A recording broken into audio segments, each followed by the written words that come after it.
I guess the intro's not going to play. Oh, no intro at all. We're just jumping on. I'm it is literally set right there to play. It's usually. Wow, that was what's crazy is like I usually during that song when it's playing and stuff, like I'll be doing stuff and like getting my last minute there like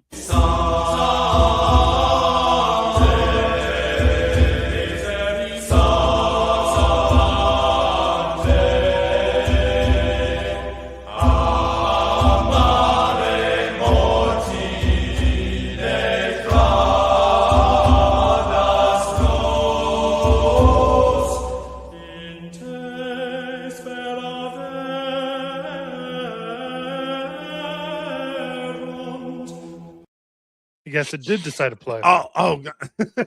What the heck? What was that? Why did that kick on late after that like that? I don't know what happened there, man. Oh, you didn't plan that? It kind of just like did it on its yeah, own? it stuttered, I guess, playing the intro. Man, that was weird. All right. I've been cooped up in my house for like 2 weeks now. I've been off. I said laid off and people took it like I lost my job or something. Like my company so we have Mayor Mamdani has taken over and he refuses to make people move their cars to the other side of the street for street cleaning. So we can't find the jobs in the street. They would actually have to go and fix and work on. And I can't even put like no parking signs out to make the cars move because he refuses to. Like there's no, we're not allowed to do that. Like so we're not able to work. I was off all week last week. I'm off this week. The last night I jumped on a show with a couple of guys, had a fun time there. I look forward to just getting on and talking with you guys because I'm kind of cooped up with a bunch of women in my house. And it's like, all right, I get to go have some guy talk. So, comrade, tell me, how are things in the new Soviet Socialist Republics of Europe? This is the first thing I've actually noticed, to be honest. The 16 people freezing to death was no big deal. Right. Well, but up until this event, I was like, all right, it's business as usual in the city. It's like the mayor of New York doesn't have that much ability to do that much, but he does have the ability to like not force homeless people into shelters during sub-zero temperatures, which has led to them freezing to death on the streets of New York, which is crazy. So just good times in New York, man. I don't know. So we also have all right, so locals tonight is going to be I told Michael he probably shouldn't come over there because we're going to get into some real muck and mud. For those of you who don't know, it has come out today, actually like just an hour or two ago, that Elijah Schaefer kind of flipped his lid and went off the deep end with drug abuse, and it's coming out that's he may have had an affair with a well-known Catholic content creator.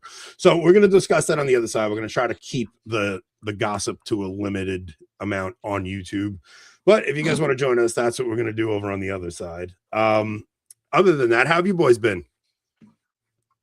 Oh, I've been great. I mean, I'm better than I was last week anyway. I heard you were a little under the weather last week, right? Yeah, a little bit. We had the stomach bug go ripping through the family one at a time. And I was the last domino to fall. So it seems like that God always saves it for the man to have it last, right? I'm glad he did, because when you're up in the middle of the night taking care of one at a time, the worst is trying to do it while you're sick also. Yeah, for sure. Or recovering.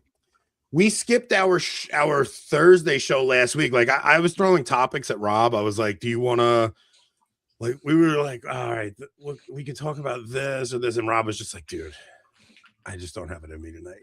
Like, I just don't have it in me. I said, all right, so let's scrap Thursday's show and we'll regroup next week and we'll see if anything else pops up. Sometimes you need to do that. Like, sometimes like just talking about like church drama or talking about political stuff, because I don't know, we could have discussed more Trump stuff. Or good thing nothing has popped up since then at all, right? And then this week starts off Western Front. This week Epstein pops off files, SSPX bishops. and the SSPX stuff, and I'm just like, oh, all right, well, we got new stuff to talk about at least. Which one do you want to do first? It's up to you guys.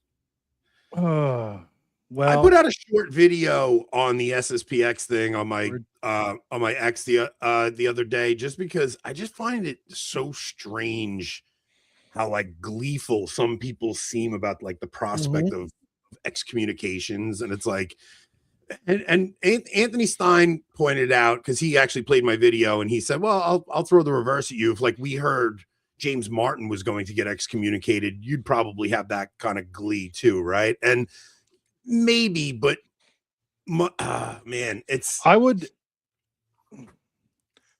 The thing is, like James Martin, like he's already in a really like a state of heresy, right? Yes. The excommunication would be to call him back to the church to try to save his soul. It's not a punishment so much as it is a remedy, right? So I would be not gleeful, but I would be happy that the church is actually working to hopefully try to save his soul. Right. Whereas, you know, excommunicating a bunch of bishops who just want to train, you know, good priests seems just to be vindictive more than anything. So there's a train of thought that you have to follow with regard to the SSPX. It starts with the mission of the organization itself. The SSPX exists primarily to stand as a safehold, or, you know, like a stronghold for the traditional sacraments, the traditional liturgy, traditional confession, traditional confirmations, etc., etc., etc. That's why it exists. That's its whole entire mission, is to maintain the tradition of the Catholic Church. Okay. Unfortunately, what winds up happening is, I'm sorry, I'm distracted by the fact that I see my own handle saying something about a cold start. I didn't post that. I was literally just looking at that. I'm going, oh, Michael, are you like delayed? Is it your wife? Maybe. Maybe it could be my wife. I don't know. I was like, wait a minute, I didn't post that. So that starts as the mission of the SSPX. From there, back in the 80s, they had, oh, Joe McLean says that was his fault. So I guess he was logged in as me. I don't know how you logged in under my. Oh, I was about to say hello to Alyssa. Yeah. Just says he was logged in by. How was he? Okay. Better change your password to my account.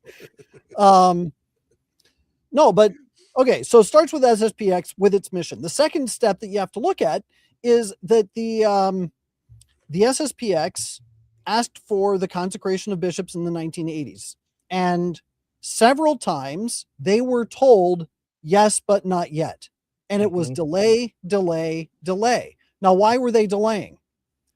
There's no given reason why they were delaying, but Archbishop Lefebvre believed that they were delaying simply because, yes, I'm sure I'm sure Joe is also somewhere in Nigeria trying to sell or trying to convince Americans to open their bank accounts for $3 million. The Archbishop Lefebvre essentially was dying of cancer, and he knew he was dying, and so did the Vatican. And so what was going on here was kind of basically a wait and see game, hoping that what would happen is that he would die and they wouldn't have to worry about the SSPX anymore, because no bishop, no oversight, therefore the organization will eventually just fold and go away. That's not what happened. He went ahead with the consecrations. Of course, the Vatican came back and said, we're sorry that you did this, because now that you've done this in defiance of our orders, you are now excommunicated. But here's the issue. The excommunication is not related to an act of, it's not a defiant act against Rome, because Lefebvre was told, yes, but not yet. Just wait. He wasn't told no. So the act of defiance it's kind of a sideward skew. You can't really call it an act of defiance. Well, anyway, Of course, the excommunication was handed down.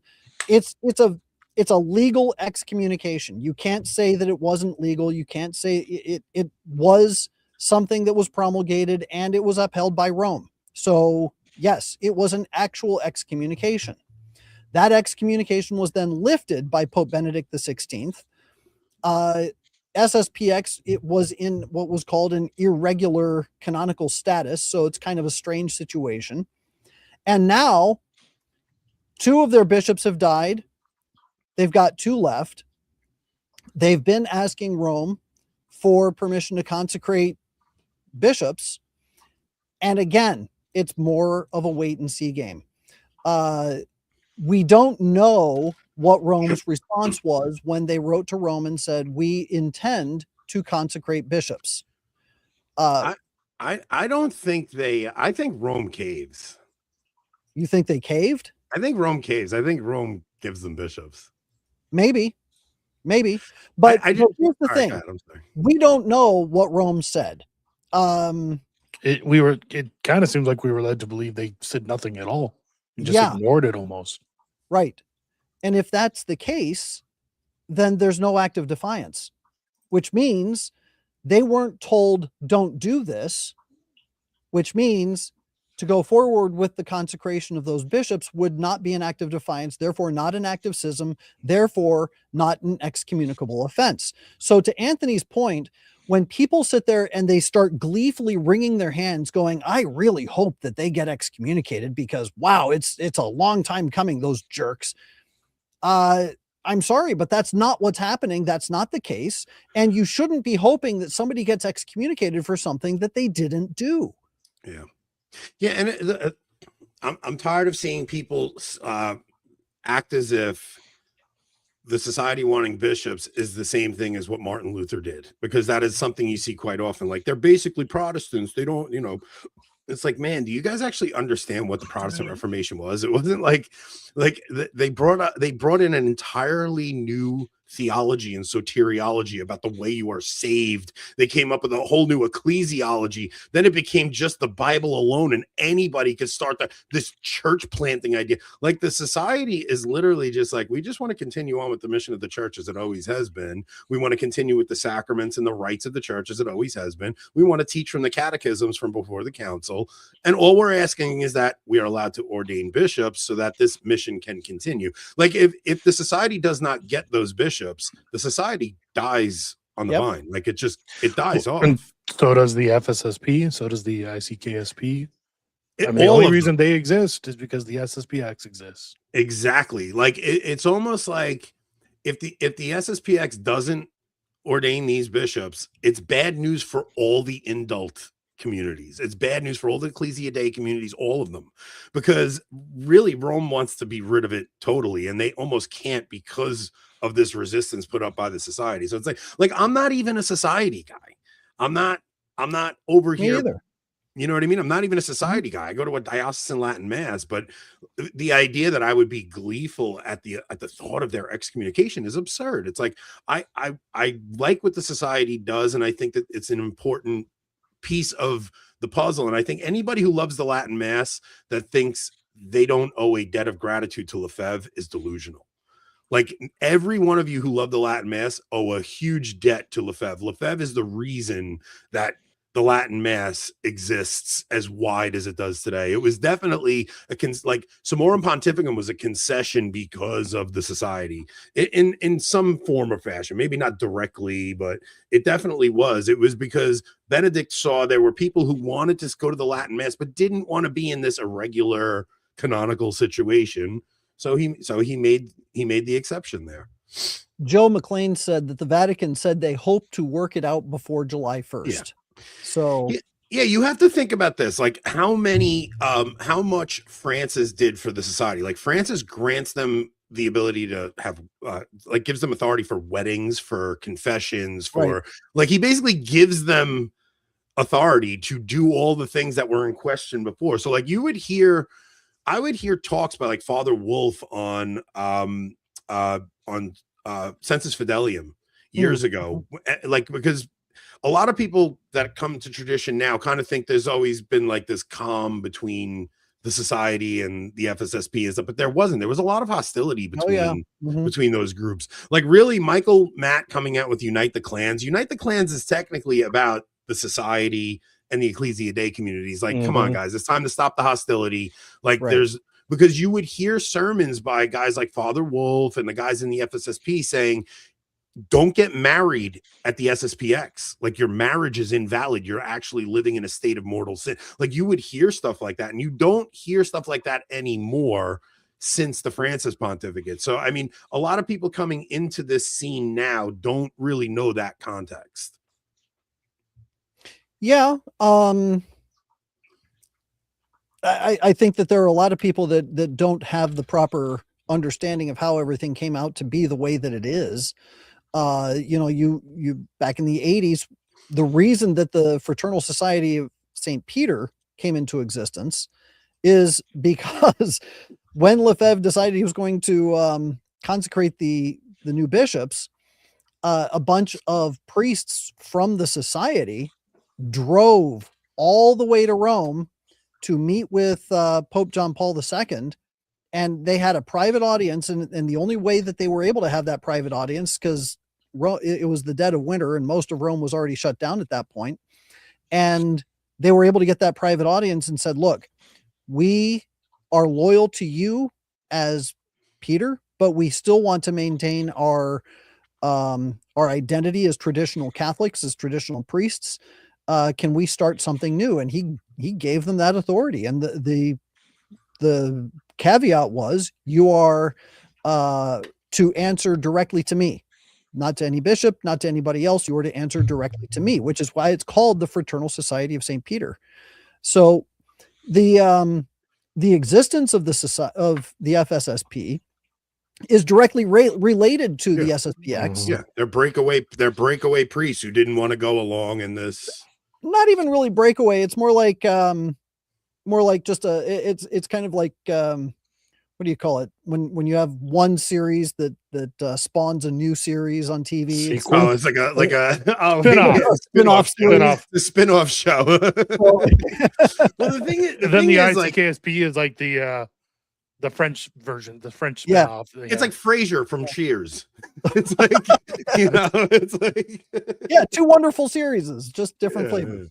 The thing is, man, because I never I was talking about this last night a little bit, but like I never delved into some of like the deeper controversies that Lefebvre was bringing up, but something like religious freedom, where he was like, no, the church was never for religious freedom. And this conversation came up with Joel Webbin when I interviewed him too. It's like, it's one thing to have like a separation of church and state and allow for different denominations of Christianity, but it's a whole other thing when you're talking about like Muslims coming into your country and Indians coming into your country, and then all of a sudden you have Diwali celebrations, you have mosques going up on every corner. Like, the danger of religious freedom is not so much about interdenominational disputes as it is about allowing foreign gods into your nation to take over your nation. And that is the real danger. And then when you look at Nostra Aetate and how the Vatican is now talking about how, oh, let's look at the good in all these other religions, it lowers the guard of your average Christian to go, oh, well, this is harmless. And there's nothing harmless about allowing foreign gods into your country.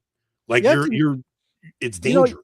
You have to look at the language of the church. Whenever she talks about other religions and their existence in various localities, it's always been under the terms of toleration, not in terms of freedom, because or a right. Okay, nobody has a right to perpetuate a lie. Nobody has a right to believe a lie. Nobody has a right to practice a lie. And all false religions are lies. So when we start looking at these false religions, whether they're heretical sects, whether they are pagan sects, whether they are, the two Abrahamic religions, Abrahamic religions, it doesn't matter. They are false religions.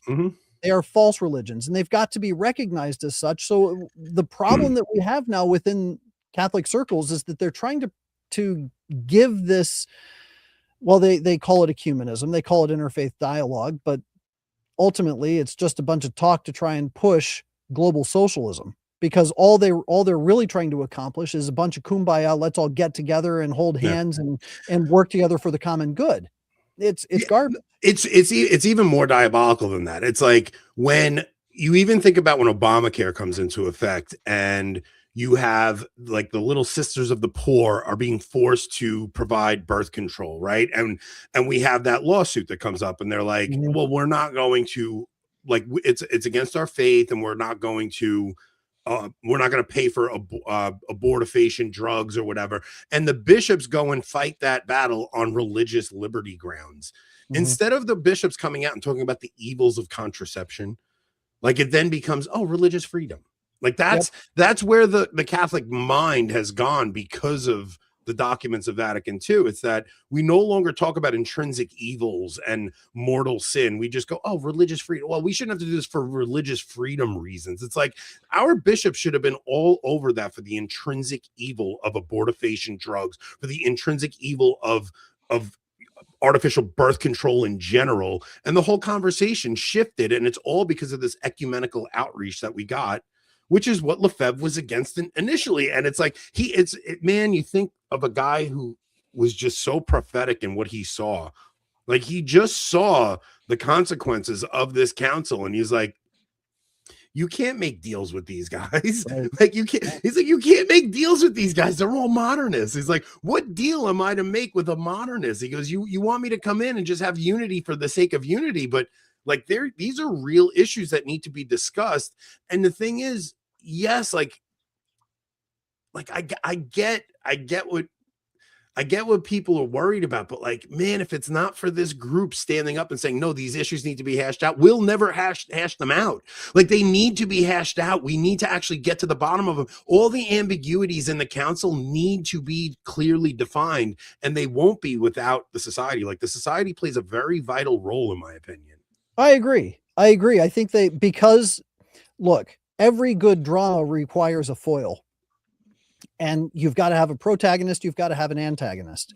And unless and until somebody stands up to the modernist monster in the room to point out the errors that are going on and being perpetuated through the church's hierarchy continuously all the way to the top, you're not going to, there's not going to be any drama. There's not going to be any resistance. And it's just going to be the push of a lie going through the channels that calls itself the Catholic Church. And I want to be clear about what I mean here. I'm not talking about the Catholic Church proper. I'm talking about individuals within the church who hold certain positions of authority. Be they bishops, be they priests, be they cardinals. Okay. With those positions of authority, when they start pushing these modernist ideologies, and they've been doing it for the last 120 years, by the way. This is why we had the syllabus of errors. This is why we had the oath against modernism. Even through the 1940s and 1950s, you had Pope Pius XII talking about the very serious errors that were rising up, and how even then people kept trying to get him to change the mass and to monkey with the mass and to change the liturgy. Vatican II didn't happen in a vacuum, but without the SSPX, I agree. I don't think that there is any other organized resistance to stand up to the modernism that's taking place. It doesn't mean that they're right in everything that they do, but I think that they play a very important role. Play an important role, as you said. Yeah. A couple of things. Okay, so for anybody that just tuned in, we're about to do the Epstein stuff. We're also, a lot of people talking about the Sarah Stock, Elijah Schaefer stuff. That's going to be on Locals tonight. We're going to do that over there. Protect my reputation. I'm trying to protect Michael's reputation. I don't want to involve him in that kind of smut talk. Before we change gears over to the Epstein files, I definitely want to discuss that. We have to mention our two sponsors. So Reckies and Sellers, we still love, so you guys could go to them, but they're going to take a little break till after Lent. But we still have Knickknacks, and Knickknacks is our favorite new sponsor right now, knickknack.com. Shop, use code AB25% for 25% off. Now, knickknacks are nicotine lozenges. I'm not allowed to tell you guys that they are a smoking cessation device. Like, I can't legally tell you guys that. Man, I quit smoking for 2 years. I'm just telling you guys. But we are legally required to say that knick-knack contains nicotine, and nicotine is an addictive chemical. I'm gonna say this. So like, make sure you buy a multi-pack. I always, well, here's the thing. Like, I always like, even with Zyn, I would go for the wintergreen or the mint flavors, and that was what I went for first with the knickknacks. And I was like, all right, let me go with these. And I was like, oh, they're all right. Dude, my favorite flavors of knickknacks are lemon and tangerine. The blood orange is good too. Blood orange is good too. Like, the fruity ones are phenomenal. So if you guys do like if you typically use a pouch, like if you go for an Alp or a Zyn, I promise you guys will not regret making the switch over. Switch over to knickknacks. Knickknacks are amazing. Use code AB25% for 25% off it at checkout. No, it's AB 25%, not AB 25. So we really, really, really love knickknacks. I'm even like tweeting about them a lot because they are very much helping me through this difficult time of, I'm not allowed to say that they're a smoking cessation device. I'm not allowed to say that. Totally not allowed to say that. But you guys get what I'm saying. So knickknacks.com, guys. Go check them out. If they're the awesome. FDA comes after us, I'm just telling you out. I did not say they're a smoking cessation device. That's not what I'm telling you guys. They totally are. And the other one is Fat Thins. Fat Thins are a small Catholic company. They just started off. We love Fat Thins. If you guys use code AB10 for, it's so confusing that they don't all just, we got to come up with a unified, like, code for every company that uses us. Then they have to all use the same percent off. Yeah, so maybe we just got to do like AB, I don't know, something. All right, but yeah, Fat Thins is awesome. So they're making potato chips, and they only use sea salt and potatoes, sea salt, and beef tallow. They are delicious. Rob says they're his favorite chips ever. I would love to say the same, but my kids and wife eat the bag every time they send them to me. I think I've tried 2 chips and I enjoyed them very much, but my wife and children love them. So go check out fatthins.com. Use code AB10 at checkout for 10% off your first order. Last time we mentioned them, they sold out of their entire stock when they came on. So we're hoping that happens again. If you use the first product, does it cause you to crave the second? No, actually, it stops you from craving the second. Yeah, so eat the chips first, then you eat the chips first. Eat the chips first. Unlike normal chips, you eat a handful of these, you feel like you ate something substantial, actually. Oh, okay. Michael, we had Recusant wines, and we have Knick-Knack Nicotine. We're like, oh man, we became drug dealers. I don't know how. Like, and then potato chips. Drug dealers. And now, so we're literally just like we're selling people vices, and we're a Catholic show. I don't know how good this is. Alcohol, nicotine, chips. It's not good. Well, just say that you're handing out advice. Don't smoke, eat Fat Thins instead, Joe says. Before we move on too much from this, a friend of my wife's does have a GoFundMe. They're unable to work due to an injury right now, so they are they're running behind in like rent and bills and stuff. So I'm going to throw a link to their GoFundMe. They're a young Catholic couple. I'll personally vouch for them. So they're good people and they could use some help. And the link will eventually be in the description. But for now, I'm going to pin it into the live chat for anyone. Wait, I cannot listen. We have a Lent sponsor coming up, guys. That is so good.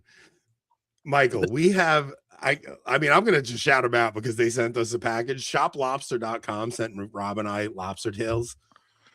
Dude, Really? They sent us a box of 4 pounds. 4 pounds of lobster tails each. I invited my in-laws over the other day, and I'm like, guys, I'm making lobster tails. And like, I made surf and turf. I made steak and lobster tails for my in-laws the other day. Dude, I learned how to butterfly lobster tail and prepare it and like I am so good at preparing lobster tails now. I'm about to order more from them. They're so freaking good. But we figured they were a good Lenten sponsor because you can't eat meat during Lent. So Jeffrey Epstein wants to sponsor us. I think We sell drugs in children, guys. This is so bad. and here you were protecting my reputation from. Yes, Michael. We want to make sure we don't involve Michael in the smut. Okay, so speaking of Jeffrey Epstein, there's been what a segue. there's been a whole lot of gossip on the internet about Jeffrey Epstein's decorator talking about Jeffrey Epstein living at the Vatican. And, you know, when you lived at the Vatican with JP2 and you saw those columns, and we're going to do the columns about when you lived at the Vatican. Then there's a couple about the Vatican Bank where Jeffrey Epstein's like, well, a bigger story than the Pope being changed is actually that there's going to be a new regime at the Vatican Bank. And the Vatican Bank, I mean, look, you go back to, you want to know one of the biggest Catholic videos ever is Taylor Marshall breaking down the Vatican Bank scandal with Benedict. Yeah. Talking millions and millions of views that video had. Yep. And it's a really interesting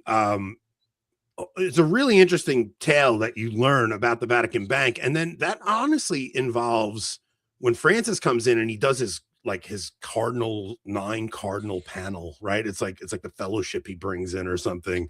And he brings those 9 cardinals in, and Cardinal Pell gets put on the panel for the Vatican Bank, and he tries to start cleaning things up. And all of a sudden, after he starts cleaning things up, all of a sudden Pell gets shipped back to Australia to face charges for child endangerment or something. And then he finally gets cleared of his charges, and he comes back, and he mysteriously dies in some run-of-the-mill operation that happens. Like, there is a lot of intrigue in after this. people are telling him, do not have this operation at this hospital. Don't do this at this hospital. Yeah, it's kind of crazy. Like, the Cardinal Pell stuff is the one thing that definitely is something to think about. But the Orthodox, like the Ortho Bros online, are making such a big deal out of this one email about, oh, Jeffrey Epstein lived at the Vatican. First off, it's such a ridiculous assertion. Like, it's so absurd that Jeffrey Epstein lived at the Vatican. First off, this would have happened in like 2003, before anybody even knew who Epstein was. Like, he might have just been like a big finance guy. There's no record of him ever living in the Vatican. It's just an email that might have been misworded to say, like, he could have vacationed there or went there to visit or something. Yeah, I think he might have stayed in the grounds for a day or two at the time. I got a picture with John Paul II, but like, who knew who he was back then?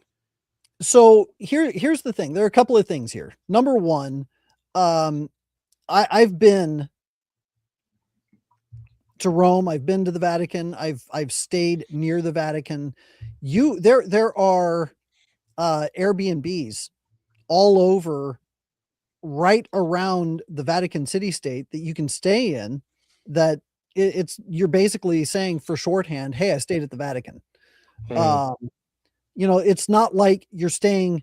What does it mean to stay in the Vatican or at the Vatican? There are apartments there. There are certain cardinals that live there. There are certain members of the Curia that live there. But when you say I live at the Vatican or I live in the Vatican, you're not necessarily living within the city-state proper or within the walls of the Vatican city-state. It means that you're somewhere near where the Vatican is. That's right. You might be on Vatican Hill, but yeah, you know, it's not a big area, and there are a lot of hotels, there are a lot of Airbnbs, there are a lot of places to stay. So it doesn't necessarily mean what they are trying to make it mean. And the information is so scant with very few details that it's a big fat nothing burger. They're trying to make more of it than what it is. That's really the problem there. I've found that to be the case with a lot of stuff coming out of the Epstein files. There's a lot, just because somebody's name is mentioned does not mean that Jeffrey Epstein was, had a relationship or had something to do with the individual that was mentioned in the documents. It's kind of crazy. Rob actually pointed this out to me. I should let Rob say it, but he might have forgotten that he said it. He texted it in our group chat the other day. He goes like it almost seems like a psyop the way they release the Epstein files. It's like they just throw these 3 million emails on us, and it's like anybody can go and pick through and find anything they want and make everyone can prove their own pet theory that they've thought for years. There's something in there for you to hold up and say, I was right, no matter what the heck you believe. And to an extent, that's true. But at the same time, like the way they release them, it's like nothing's going to come of any of this. No. And well, that's yet to be seen. There was an email in there from Jeffrey Epstein to somebody whose name was redacted. And the text of the email said, "Did you torture her?" Which is, I mean, you can't really weasel those words and say he meant something else. No, that was a direct question. The thing we need to be asking is, who did he send the email to, and why was the name redacted? The only reason I can think of as to why that particular name would be redacted is because, for legal reasons, to maintain the integrity of a case, they have to keep that redacted so that they can then prosecute in a proper manner. Otherwise, the information gets to be polluted. So you got to be careful. Well, the thing, man, because I almost don't want to say this on there, but I drank a little, so I will. Was it recusant wine? I shouldn't drink on air. So I saw one of our friends who I consider a very good friend. I just spent the weekend with him, but John Henry Weston put out a tweet the other day about because Jeffrey Epstein had a tweet about the Latin Mass in it. And it's like, John Henry just misread what that actual tweet was. And it was kind of I think it was a bad take on his part. Basically, Jeffrey Epstein was passing information on to Steve Bannon, because Steve Bannon was inquiring about a Latin Mass, and he said, hey, if you're in this area, go to this parish. It's very similar to Holy Innocents in New York. And John Henry Weston took it, and it kind of goes to Rob's. It wasn't even Epstein telling. It was Epstein asking someone else for information on the Latin Mass in this area. That person sent this big long paragraph about the Latin Masses in this area. And Epstein forwarded that on to Steve Bannon, and that was it. And that's all it was. And some people saw it and they were just like, this is proof of it's like, come on, man, you guys got we're missing so much context from so many of these emails. You're getting these little snapshots and it's like, oh, his designer said that he lived in the Vatican. It's like, guys, we don't know anything. Like, these are all just out of context emails, and you're going to find some nonsense in them, and it's gonna, like Rob said, it's like you're going to be able to prove your pet theory about something. It's like it's the way they release it is intentionally done to confuse everybody, lead to more just conspiratorial thinking, and you're going to be all over the place. Nothing is going to come of this stuff. Now, what I can say, if you go to the Epstein files and you type in the search bar, just the word pizza gets 859 results. And I've been through a lot of the documents that talk about pizza, and I'll tell you, oh no.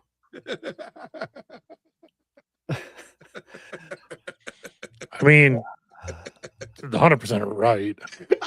I mean, let's be honest. The audio only listeners. So somebody wrote, AB is good at balancing low IQ anti-Semitism from Ant with high IQ anti-Semitism from Rob. Sorry, made me laugh. I had to say it. So going through the pizza stuff, though, what it does, you start looking for the things that are being said and the things that they're actually putting forward. They do seem to confirm a lot of the Pizzagate stuff from 2016. You know, you start to see some of the same uses of the word pizza, especially when they're talking about pizza as if it was a person and not something that is to be consumed on a table. Hichborn was regretting this episode so much.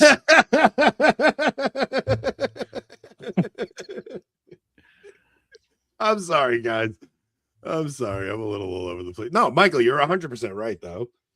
like the Pizzagate stuff, because there was the Wayfair thing too. The Wayfair stuff. Yeah. Yep. Not just Wayfair, Yeah. but what was that other one? It was there was another company that had the euphemisms for purchasing people effectively. Not Wayfair, but it was Well, sports betting, but yeah, I can't think of it right off the top of my head. Yeah, there was one guy kept emailing him. He's like, "Oh, you have 2 steaks left on the island. Would you Right, like me to yeah, bring the more steaks steaks were to the weird. island?" You know, it's like, Mhm. well, we're dealing with disgusting creeps. Don't get me wrong. I'm not like, I'm in no way defending any of it. What I'm trying to say is the way they released it just seems like anybody's going to be able to pull anything out of it and try to make it fit their own little thing. And it's like, especially when I'm watching order a pizza, just go to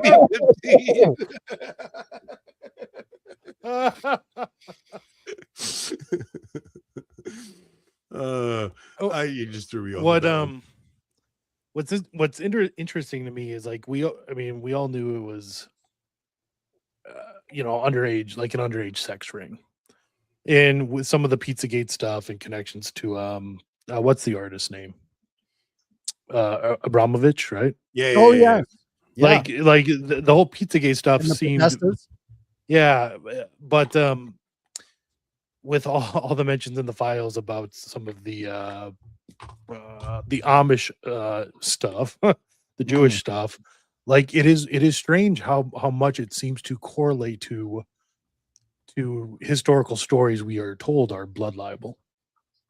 Things like the murder of Simon of Trent and other such, stories or events, or whether they're historical or not. It's hard to say, but I mean, there does seem to be a connection even up now until modern times. This is a good point. It's like we're complaining about the way they released it, but like they were releasing nothing before, and it's like either you release it this way or you stay with the cookie cutter stuff they were releasing before. I prefer it this way. Yeah, I'm glad they did release the stuff. Don't get me wrong. It's just like I would like to see them follow through with some investigations with all the names that they redacted. Like, I mean, some of the stuff you heard about the Bushes and like, oh, did you see the mention of Bush in there? yeah, man. I mean, that was It's horrifying. It's like, oh, we can release this one because Bush died. So it's like, all right, yeah, Mhm. we'll let you see this. But the idea that because there are so many people who are like MAGA cultists or diehard Republicans who thought this was like a Democrat thing. And it's like, don't you understand where Oh yeah, no. Look, I went through a lot of when the what was it, the grand jury reports would come out regarding priestly sex abuse in Yeah. various states. I read through almost every single one I could get my hands on over the last 10 years. And I've been reviewing and reviewing and reviewing everything that I could find. And one thing that I will never forget is reading about priests who would identify children, altar boys, by putting a gold cross around their necks and then pass them around to other known pedophile priests it was literally a trafficking ring among these priests, and the bishop knew about it. So, you have these rings that are going on. Then you look into Archbishop Weisenberger, who out in Detroit, who is a known fixer, known for covering up all of the things that are going on in a particular diocese. And he goes on and gets made archbishop of one of the most important archdioceses in the country, as a thank you for his services. And you've got Cardinal Wuerl, and you've got Theodore McCarrick, and you've got the guys up in New York. Who was it? In Buffalo, Matthew Clark, and the other guy, I can't remember the other guy's name, Albany, Mother Hubbard. Over and over and over again, you see that there is some sort of involvement in child trafficking among the episcopacy, specifically in this country. We've seen with Catholic Charities on the border, has been heavily involved in moving people across the border. How many hundreds of thousands of children went missing after they were aided unaccompanied across the border? And why was it that Catholic Charities at the border got so much money to assist unaccompanied minors coming across the border, but got nothing with regard to human trafficking? Mhm. There's something off here. They should have been aware. They should have been paying attention.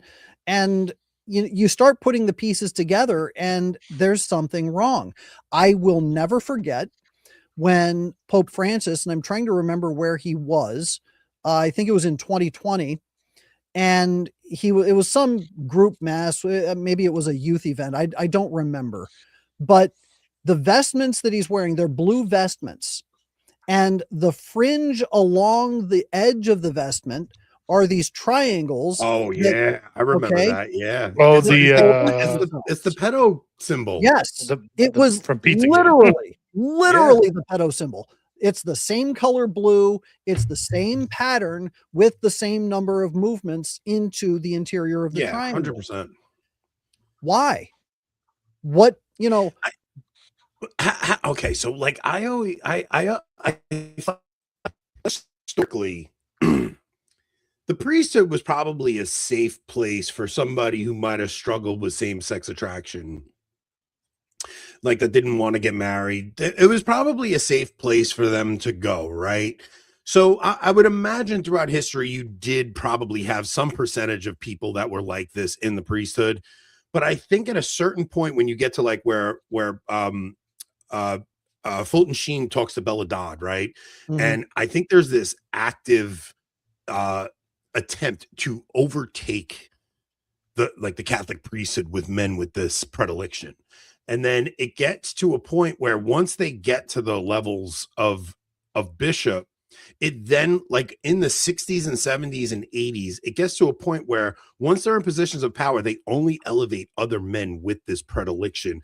And now we're dealing with the consequences of this happening from that period in time. Whereas like throughout history, I don't think it was like this. Like I think there might've been a couple that got in just to avoid speculation on why they're not married, things like that. But what happens once you get to a certain point in recent history is it becomes like a club where once those men are in positions of authority, they just start elevating other men with the same problems. That's what, like the whole McCarrick thing, what that was really about, him going out to that house out east with them to go and, see which ones would stay in.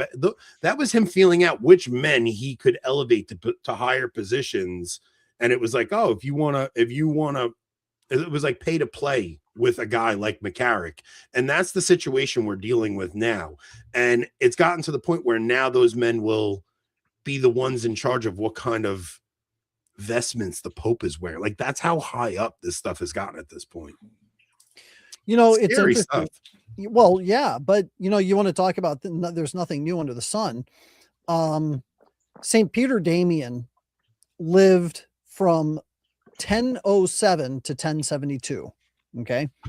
He wrote the Book of Gomorrah, which was primarily about ecclesial homosexuality.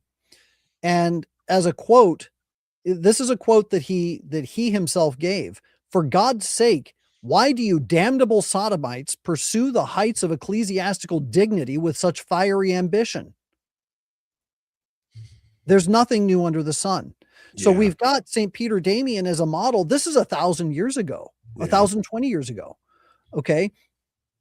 We have a similar circumstance where right now in the Catholic Church, we have these sodomites who work among themselves. They circulate and they network together. They bump each other to certain positions and they operate the same way communists do. Communists, they don't want to take over the apparatus. They just want to hold choke points, because if you hold the choke points, you can control everything without having a large number of people to do it. That's what the homosexuals in church do. They hold certain key positions like, nuncio. They hold key positions like the most influential cardinal in the country to play kingmaker, to make all the recommendations as to who should be made bishop next in the United States. There are plenty of great priests in this country that would make wonderful bishops, and they will never, They'll ever, ever get never, elevated never. because they're not part of the club. Yeah. This is why, like, when I talk to guys and they're like, oh, but there's so many young conservative priests in seminary, and it's like, yeah, but you're not understanding the levels of power that are held amongst these men at this point. Like, they're not, those conservative priests are not going to get elevated. Like, we're in a situation now that is so catastrophic, it's going to take the hand of God to fix it, you know? Oh yeah. It just is. I mean, I think that the symbol of Sodom is fire falling from the sky. What was it that Our Lady of Akita said? It's a good point, Michael. You know? Yeah. Why is it that we're being threatened with fire that would destroy 2/3 of humanity? I mean, it seems that if the only way to get rid of this particular vice is by fire, then we will be faced with a trial by fire. Yeah, and it'll be just. That's what's crazy. It's like it'll be just. It's like, of course it will. We'll completely deserve it for allowing this nonsense to happen. And it sucks for the faithful who don't want it to happen, right? The faithful who just want to live our Catholic faith and go about our business. But the thing is, even us, like, there's so many things in our lives that we could be offering up as sacrifice and penances for. Like, the idea that we got rid of like days of fasting and penance for the clergy, it's just crazy that the church did that after the council. Well, why is it that Our Lady consistently asks for prayers for the Pope? Yeah, because Satan is looking to sift him like wheat. That's right. Yeah, that's right. And I think that what we're witnessing right now, Ember Days is what I was thinking of, right? Ember Days. Yeah. Yeah. Ember Days, coals. Yeah, I'll tell you, this is actually, somebody just pointed this out. This is the first time we've had we have like 480 people on YouTube and 1,000 people on my actual X stream right now. If you guys can hit like and subscribe, we'd appreciate it. And while you're all here, go subscribe to Lepanto Institute on YouTube also. Michael is one of our favorite guests, if not our favorite guest. Everybody always loves when Michael comes on. He brings an element of sophistication to our show that's not usually there.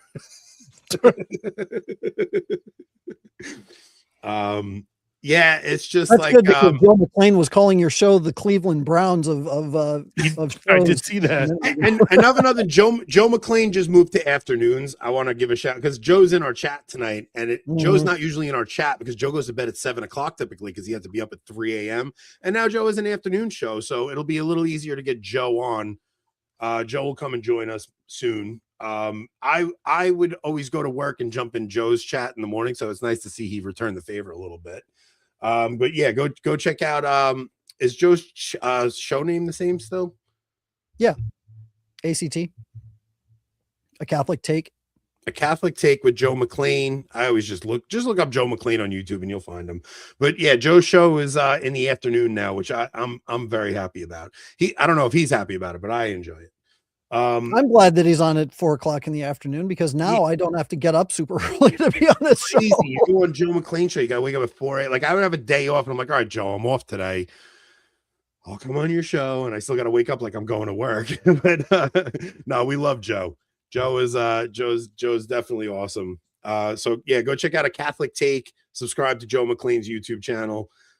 Especially with him moving to afternoons, like I want to make sure everybody shows him as much support as possible. I saw he had Michael Matt on. Michael Matt's another interesting one because I think Michael Matt put out a couple of bad tweets leading up to his take on the Minneapolis stuff. And most people are reacting to his tweets rather than what Michael's actually saying. And if you actually go and listen to his shows, like it's not, I know Rob, you've been going at it with Michael Matt a lot. But, really? but you'll even admit you haven't watched any of his shows. You're kind of just going based on Twitter. And Twitter Well, when really he is. keeps saying our city, our city, our city, and then he lives 50 miles Twitter's away. just a terrible medium for like complex thought, because anytime you write anything over 280 characters, nobody reads it. It's like, so, you know, Rob and Michael Matt have been going at it a lot on Twitter lately, but I think he does have a few good points. So. Rob is insisting that he ruins every relationship we have in this business. It's kind of fun, honestly. I don't care. I'm not your boss. You can say whatever you want, do whatever you want. But all right, so we're gonna wrap this side up. We're gonna go on the other side, and we're gonna talk about the Elijah Schaefer Sarah Stock drama. I'm not usually Michael joins us on locals. I told Michael I'd rather not ruin and sully his reputation. So it's probably better we let him go. Michael, give Alyssa our best. Tell her we thought that she was in the chat tonight. We were very excited for a minute, and we found out it was Joe McLean, and we immediately were disappointed. Posing as me. Yes. All the best to your family. Okay, guys, go check out. Rob's still trying to ruin the relationship with me. But he just won't let me. No, that's not even wrong. Rob has like purposely tried to crash this podcast on multiple occasions. I'm like, nope, you're not getting rid of me, dude. He won't let me just drop him. It's not happening. No, you're stuck with me. All right, so we're gonna go do Elijah Schaefer, Sarah Stock stuff over on locals. If you guys aren't local supporters, that is where we have all the fun.